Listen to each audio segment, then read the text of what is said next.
चाहिए? जब लक्ष्य ही है जीवन का सुखपूर्वक जीना, देन व्हाई नॉट? तो लेकिन इसमें दर्शन क्या है, उसको भी थोड़ा पहचान लेना चाहिए। तो ऋण लेकर के अगर ऋण वापस न किया जाए तो अगली बार जरूरत पड़ने पर वो मिलेगा नहीं सामान। इसलिए ऋण एक सोशल एथिक्स चाहिए। शारीरिक सुख का जीवन जीने के लिए भी एक पारिवारिक नैतिकता का पालन करना पड़ेगा, एक सामाजिक नैतिकता का पालन करना पड़ेगा। और तीसरा, अपने स्वास्थ्य के लिए, अगर स्वास्थ्य खराब हो गया तो भोग क्या केयर करेंगे? तो अपने स्वास्थ्य के लिए संयम का जीवन, नियंत्रित भोग का जीवन जीना पड़ेगा। इसलिए इसको दर्शन कहा कि कहीं न कहीं ये हमें भौतिक सुख के लिए, भौतिक तो नहीं कहूंगा, शारीरिक जीवन के लिए भी, सुखमय शारीरिक जीवन के लिए भी कहीं न कहीं ये हमें नैतिक होने की प्रेरणा देता है। अगर हम सामाजिक स्तर पर अनैतिक हो जाएं तो निश्चित जानिए हमारा सुख बाधित हो जाएगा। हम अपने ही समाज में अविश्वसनीय हो जाएंगे। आजकल उसको गुडविल बोलते हैं। हम अपने ही समाज में जब जब हमें जरूरत पड़ेगी कोई हमें मदद करने आएगा नहीं। सो एक सामाजिक नैतिकता का परिपालन उस व्यक्ति को भी करना है जो एक सुखमय शारीरिक जीवन जीना चाहता है। मैं भी आध्यात्मिकता की बात नहीं कर रहा हूं। एक पारिवारिक नैतिकता का जीवन भी जीना पड़ेगा उसको, अगर वो सुखमय जीवन चाहता है। परिवार में अगर अनैतिकता आ गई, आजकल सीरियल्स में ये बहुत दिखाते हैं, है ना, वैवाहिक जीवन से इतर संबंध, वो पारिवारिक अनैतिकता का जीवन कितना कंफ्यूजन क्रिएट करता है, कितना दुख देता है। उसके लिए आपको आध्यात्मिकता की बात छोड़ो, भौतिक जीवन दुखी है।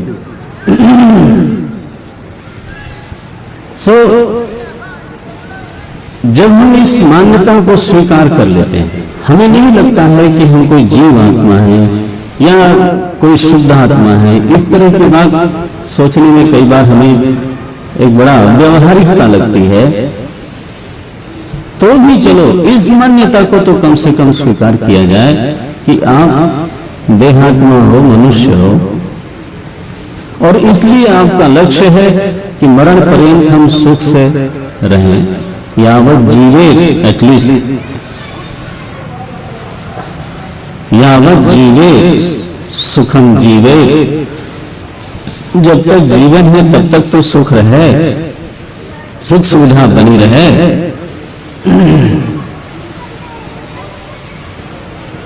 Somebody has to control them. नहीं, बैठिए आप, बैठिए। यावत जीवे सुखम जीवे, यह तो लक्ष्य बनता ही है। श्रुति ने इसको स्वीकार किया। जिजी विषेद छतगम समा, 100 साल जीना हो जियो। अगर आपकी जिजीविषा है, स्वागत है उसका। ऋषि वेद का प्रार्थना में अपने ये शामिल करता है, जीवेम शरद शतम पश्येव शरद शतम श्रृणुयाम शरद शतम। तो यह जो हमारा शारीरिक जीवन है, व्यावहारिक जीवन है, वो बिल्कुल ही तिरस्करणीय है। ओहो, ये बच्चे लोग बाहर जाओ बेटा।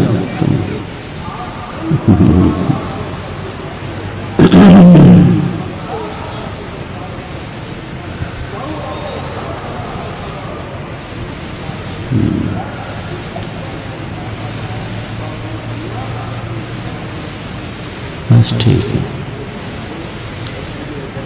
तो ऐसे आपको शास्त्र तो नहीं है कि शारीरिक जीवन का पूरा ही तिरस्कार हो, नहीं, ऐसा नहीं है। लेकिन ये बात अवश्य है कि इस केवल इतनी मान्यता को बना करके, और जब हम एक जीवन शैली बनाते हैं उसी को कहा जाता है भौतिकवाद, भौतिक जीवन शैली। और जब हम अभी शुरुआत कर रहे थे कि हमारे भीतर एक आध्यात्मिक व्यक्ति का जन्म होना चाहिए, आध्यात्मिक जीवन शैली माने क्या? कहीं कहीं मूल मान्यता में परिवर्तन होना चाहिए। मूल मान्यता कहां बदले? मैं मनुष्य मात्र हूं तो ये पूरा सही नहीं है। मैं जीवात्मा हूं, कम से कम यहां से शुरू होना चाहिए। जीवात्मा माने तो इस देह के पहले मेरा अस्तित्व था, कर्मों के कारण अभी इस देह में मेरी स्थिति है, और कर्मों के ही कारण इस शरीर के बाद भी मेरी किसी और देह में स्थिति होएगी। जैसे ही अपने अस्तित्व को व्यक्ति सतत समझना शुरू करता है, देह के पूर्व भी, देह के पश्चात भी, वहां से एक आध्यात्मिक जीवन शुरू होता है। आध्यात्मिक जीवन का मतलब आत्मिक जीवन नहीं होता, उसमें अधिक शब्द लगा हुआ है, इसलिए वहां आरोप तो है ही है। जब हम ये मान्यता बनाते हैं अहम जीवात्मा, जीवो हम माने मेरे भीतर कर्तृत्व भी है, भोक्तृत्व भी है, ज्ञातृत्व भी है, मैं करता हूं, भोगता हूं, मैं ज्ञाता हूं, मेरे अपने कर्मों के कारण ही मेरे बाहर की परिस्थितियां बनती बिगड़ती हैं, मेरे अपने कर्मों के कारण ही मेरा देह आज ऐसा है, दूसरे का देह वैसा है, तीसरे का देह ऐसा है। इन्हीं कर्मों के कारण लोग बदल जाते हैं। जब हम इस मान्यता को आधार बना के चलते हैं तो देह पर्यंत यावत जीवेत सुखम जीवेत ये लक्ष्य नहीं रहता फिर, क्योंकि जीवन के बाद भी आपको तो रहना है। तो यह लक्ष्य फिर अधूरा लगता है कि यावत जीवे सुखम जीवे, ये कैसे होगा? और बाद में दुखम जीवे।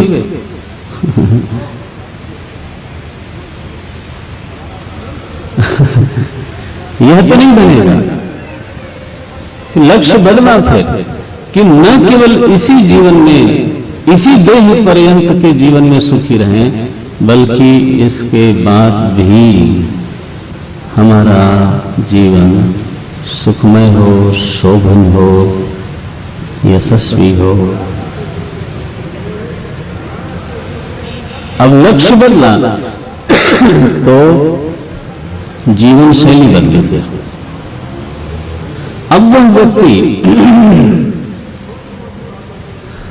इस रहस्य को अगर वो पकड़ लेता है कि हमारे कर्म के कारण ही आगे का जीवन भी प्रभावित होना है, तो फिर वो कहीं न कहीं अपने इसी जीवन में कदाचित तप करके भी, कदाचित कष्ट सह करके भी, कदाचित साधना करके भी कुछ पुण्य की पूंजी इतनी जरूर कमाना चाहेगा कि वो आगे का जीवन बेहतर जी सके।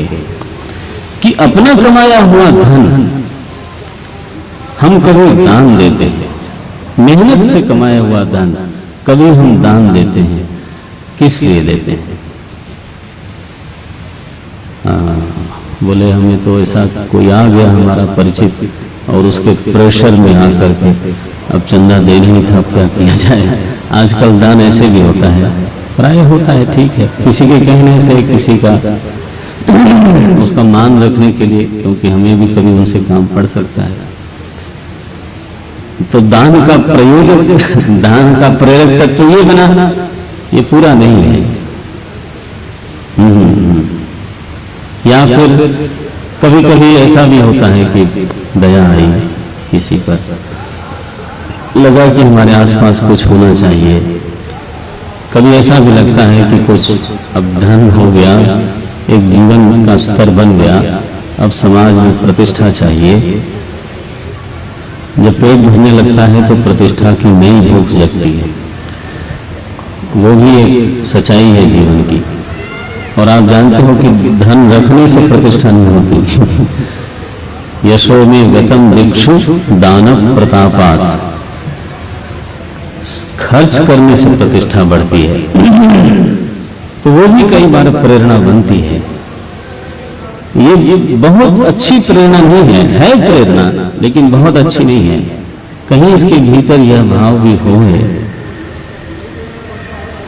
कि हमें आगे की यात्रा को भी शोभन रखना है, वह जीवन भी बेहतर हो। दान से द्रव्य शुद्धि होती है, व्रत से कहीं कहीं पुण्य की पूंजी इकट्ठी होती है, तप से। अब बताइए, जिसको केवल शारीरिक सुख का जीवन का लक्ष्य हो, वो तपस्या क्यों करेगा? उसमें तो शारीरिक सुख को छोड़ने की बात आती है। वो व्रत क्यों करेगा? वो अपना ही कमाया हुआ दान क्यों करेगा? वो दूसरे से ले लेगा महाराज। जो संयम का जीवन है, तप का जीवन है, योगदान का जीवन है, साधना का जीवन है, आराधना का जीवन है, वो इस मान्यता को आधार बना के हो नहीं सकता कि मैं केवल मनुष्य हूं और देह के बाद मेरा अस्तित्व नहीं रहेगा। बहरहाल मैं इसको यहां समेटना चाहूंगा कि जब हम कहते हैं आध्यात्मिक जीवन शैली, तो वो किसी मूल मान्यता पर आधारित होती है, और वह मान्यता हमारे भीतर है कि नहीं, वो टटोलना चाहिए। वो अगर हमारी मान्यता यही है कि मैं मनुष्य मात्र हूं, पता नहीं आगे क्या होना है, इसका मतलब है कि अभी भी हमारे भीतर किसी एक आध्यात्मिक व्यक्तित्व को जन्म लेना बाकी है। हम नकल से, दूसरों की नकल से या परंपरा के दबाव में हम एक खास तरह से जी रहे हैं, दैट इज ओके, लेकिन हम स्वयं अपनी ओर से अभी आध्यात्मिक नहीं बन पाए हैं। इस तो आध्यात्मिक शिशु का जन्म कराना माने क्या हुआ? कहीं हमारे भीतर अपने बारे में, अपने लक्ष्य के बारे में इस मान्यता का जन्म हो जाना। मैं रिपीट है, हमारे भीतर एक आध्यात्मिक शिशु सांस लेने लग गया। माने क्या कि हमारे भीतर अपने बारे में यह मान्यता अब जन्म ले चुकी है कि मैं इसके पहले भी था और इस शरीर के बाद भी रहूंगा, और इसलिए मेरे जीवन का लक्ष्य केवल शरीर पर्यंत का सुख नहीं हो सकता।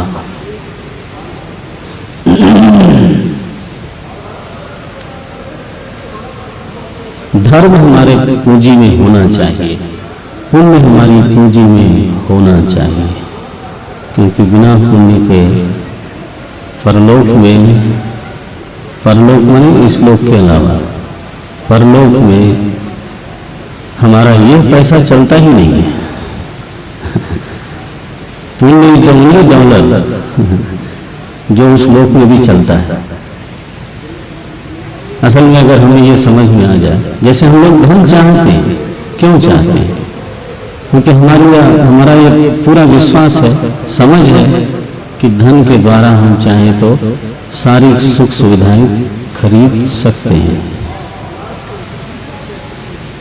धन में एक क्रय शक्ति है, बाइंग कैपेसिटी है, उससे हम सारी सुख सुविधाओं को खरीद सकते हैं। यह धन के प्रति मेरा विश्वास है, इसलिए हम धन जुटाते हैं, इसलिए हम धन चाहते हैं। मान लीजिए यही विश्वास थोड़ा एक कदम और आगे चला जाए और हम ये माने कि पुण्य वह पूंजी है जिस पूंजी के द्वारा शोभन परिस्थिति बनती है, including money, it includes money. कई लोग सोने का चम्मच लेके पैदा होते हैं। ये पुण्य की पूंजी है which has got ट्रेमेंडस buying capacity. हमारे आसपास जो परिस्थिति बनती है वो उस पूंजी से बनती है। हमारा जो शरीर बनता है वो उस पूंजी से बनता है। हमारी जो आयु बनती है वो उस पूंजी से बनता है। और इस आयु के बाद का भी जो जीवन बनता है वह भी उस पूंजी से बनता है। शिशु है अभी, तो मैं ये नहीं कहूंगा कि इतनी दृढ़ता से ये बात हमारे भीतर बैठी हुई है। एटलीस्ट सांस तो लेने लगे, एटलीस्ट ये मान्यता तो जन्म तो ले कम से कम। और एक बार ऐसा हो जाए तो जिस तरह से धन कमाने के लिए व्यक्ति कोई अवसर खोता नहीं, उसी तरह से पुण्य अर्जन के लिए वो कोई अवसर खोएगा नहीं, क्योंकि दैट इज द डॉलर, वही है असली पूंजी जिससे, है ना, इस लोक को और उस लोक को, दोनों लोकों को आप सुखद शोभन बना सकते हो।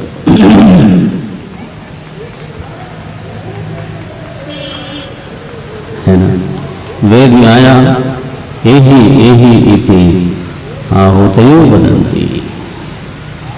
जब व्यक्ति स्वर्गलोक में जाता है तो अप्सराएं स्वागत करती हैं। ऋषि ने कहा ये अप्सराएं नहीं हैं, ये तुम्हारी दी हुई आहुतियां हैं। तुम्हारे किए हुए सत्कर्म ही इस लोक में अप्सरा बनकर के तुम्हारा स्वागत कर रही है। हमारा कर्म ही सब कुछ बन करके हमारी सेवा करता है, और हमारा कर्म ही सब कुछ बन करके शत्रु बन करके हमें दंड देता है। दैट इज द पूंजी, असली पूंजी है जिसको बिगाड़ करके हम सुख नहीं ले सकते। धन और सुख का अविभाज्य अव्यभिचारी संबंध नहीं है। माने धनी होना और सुखी होना यह एक बात नहीं है। बहुत बार उल्टा भी दिखता है, धनी भी है दुखी भी है। ये कोई अनिवार्य समीकरण नहीं है कि धन है तो सुख है, धन है तो सुख है। लेकिन ध्यान रखिए, इस पर चाहे हमें सोचना पड़े, लेकिन शास्त्र का ये निर्णय है और वो सच है कि पुण्य है तो सुख है, यह पक्का है, यह पक्का है। तो पुण्य का जीवन, पुण्यार्जन के लिए जीवन, सत्कर्म का जीवन, ये भौतिक जीवन नहीं है। क्या बनेगा ये? पुण्य का जीवन इस मान्यता को बेस करके बनता है कि मुझे आगे भी जाना है। और इसी मान्यता को अगर थोड़ा सा बदल लें तो थोड़ा और बड़ा, कि शास्त्र ने कहा कि आप पहले थे इस शरीर के, अभी भी हो, और जब तक अपने शुद्ध स्वरूप को नहीं जानोगे आगे भी जाओगे। लेकिन अगर शुद्ध स्वरूप को जान लो तो आगे जाने की बात खत्म हो जाती है। हाँ। अब तो यही न सर्वे प्रविलीयन्ते न तस्य प्राणा उत्क्रामन्ति, श्रुति कहती है। अब किसी की ये अगर मान्यता बन जाए, सचमुच में तो उसी के हृदय के आंगन में वो आध्यात्मिक शिशु ने जन्म लिया। कि जो इसलिए अब वो ऐसी जीवन शैली चाहता है जो उसके आवागमन को समाप्त कर दे। शरीरेतर जीवन, शरीर से इतर आत्मा के आनंद स्वरूप आत्मा में अवस्थान देने वाला जो जीवन है, जो जीवन शैली है, जो जीवन जीने का तरीका है, अब वो व्यक्ति उस तरीके को अपनाएगा। और उसके लिए सत्कर्म साधन हो सकता है, लेकिन कई बार सत्कर्म भी साधन नहीं होता। उसके लिए कई बार सत्कर्मों का भी संन्यास करना पड़ता है। हाँ जी, गीता में आया है, 6ठे अध्याय में आया, आरुक्षोर्मुनेः योगम कर्म कारणम उच्यते, योगारूढ़स्य तस्यैव शमः कारणम उच्यते, शमः कारणम उच्यते, संन्यास एव अतिरेचयेत्। ऋग्वेद का मंत्र है, संन्यास एव अतिरेचयेत्। देखो, यह जो जीवन शैली है, ये बिल्कुल एक भिन्न मान्यता पर बुनी गई जीवन शैली है। यह पुण्य हमारे परलोक का नियामक है, इस मान्यता का तिरस्कार नहीं है, लेकिन सत्कर्म पुण्य कर्म हमारे चित्त का शोधक है। यहीं पर हमारे चित्त को शांत करने वाला है, यहीं पर उसको अंतर्मुखी बनाने वाला है, यहीं पर उसको विचारशील बनाने वाला है, यहीं पर। और इसलिए मैं सत्कर्म करता हूं, इसलिए मैं निषिद्ध कर्म नहीं करता कि हमारा चित्त निर्मल बना रहे, अंतर्मुखी बना रहे, शांत बना रहे, अचंचल बना रहे और चिंतनशील बना रहे। इस प्रकार के एक पवित्र, निर्मल, निश्चल, समाहित अंतर्मुखी चित्त की प्राप्ति के लिए जब हम अपने कर्मों का चुनाव करते हैं, अपनी दिनचर्या की बुनावट करते हैं, अपने व्यवहार को नियंत्रित करते हैं, तो यह व्यवहार परलोक के लिए नहीं हुआ, यह व्यवहार अध्यात्म के लिए है। अध्यात्म व्यवहार के लिए है ऐसा नहीं, लेट मी रिपीट दिस, अध्यात्म व्यवहार के लिए है ऐसा नहीं, बल्कि व्यवहार अध्यात्म के लिए है।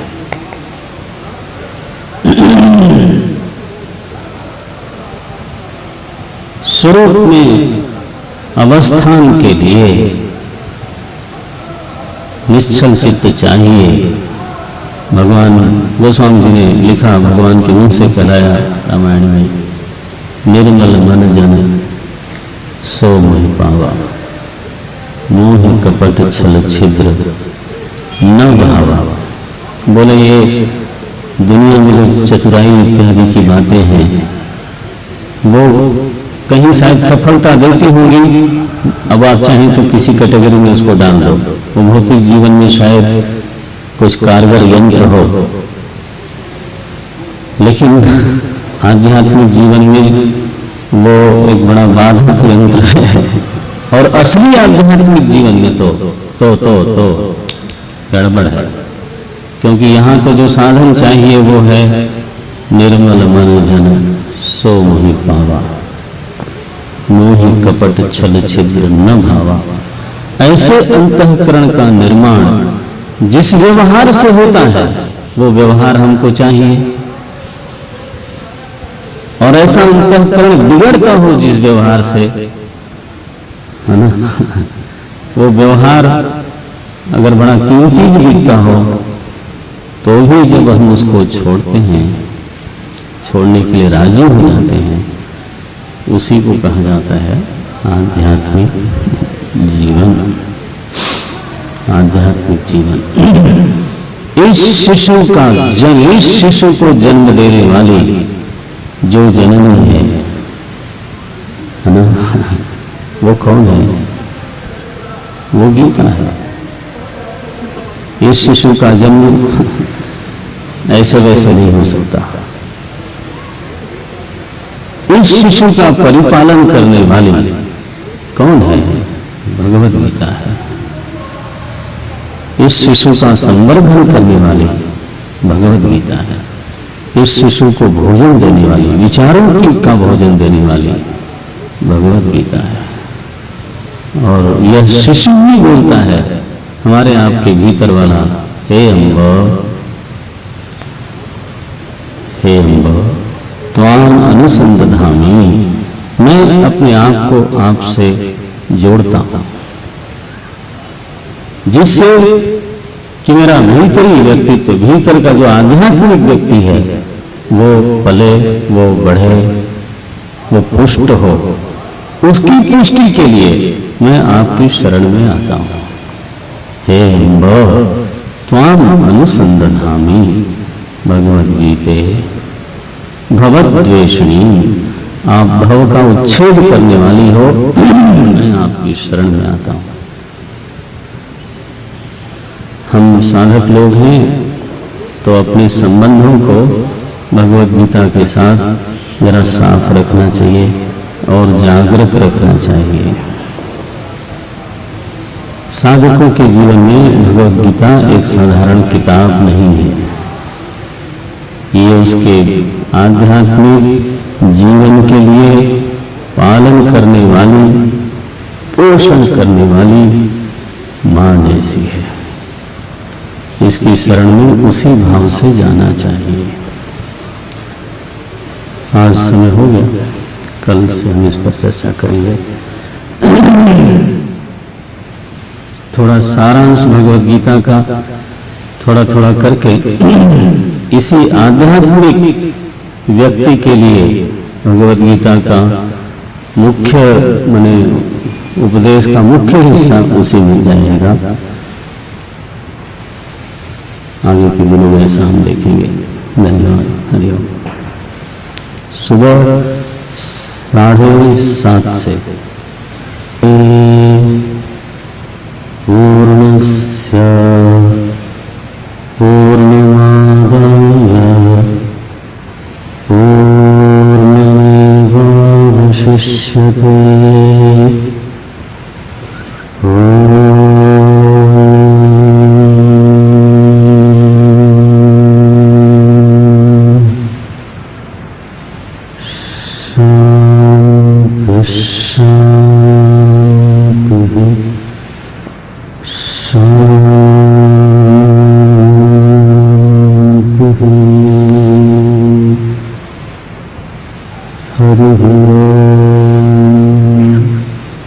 श्री गुरुभ्यो नमः। हरि ओम।